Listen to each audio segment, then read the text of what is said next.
Hey everybody, it's Flat Earth Photographer here, and today I wanted to do a short video on a long-distance curvature test that I did from Bayview State Park to Clark Island up in the San Juan Islands in Washington State.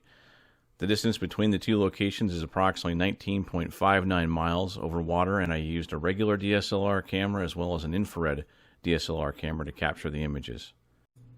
So here's the location I took the photos from at Bayview State Park on Google Earth. It was approximately 17 feet above sea level at the time of the tide, and the camera was facing northwest at approximately 318 degrees. This is NOAA chart 18421, and I have overlaid the path from Bayview State Park to Clark Island and also point out where the green buoy channel marker is. In this Google Earth image, you can see the green buoy channel marker's location between Guimas Island on the left and Sandwich Island on the right. And here's a close-up of the actual channel marker on Google Earth. So for reference, I've included this picture of a green channel marker, typical of what we see in the Puget Sound area. Now we're looking at Clark Island in Google Earth with a distance of 19.59 miles back to Bayview State Park, and I've pointed out the highest point of the island is based on topographical maps. So let's take a look and see what Wikipedia has to say about Clark Island.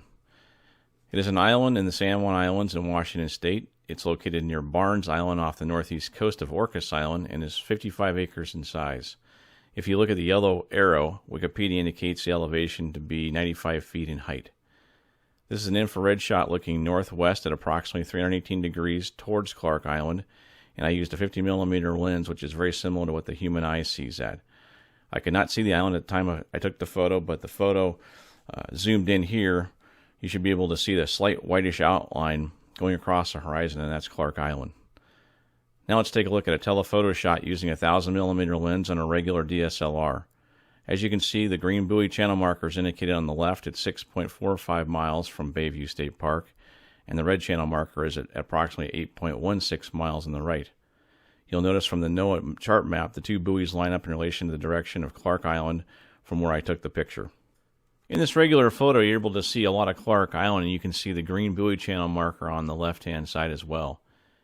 And in this infrared photo from the same location, you're able to see better detail in the trees and the island itself.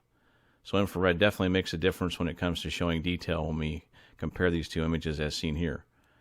Now, using an earth curve calculator with an observer height of 17 feet and a target distance of 19.59 miles, we get a hidden target height of 141 feet. Now, as I stated before, the island has a maximum land height of 95 feet per Wikipedia, plus a maximum tree height of approximately 100 feet, and this is being generous for a tree height in the islands.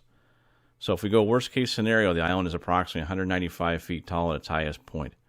If you look at the hidden target minus the maximum height of the island, including the trees, there would only be 55 feet of treetops that you would be seeing above the horizon as shown in my example here.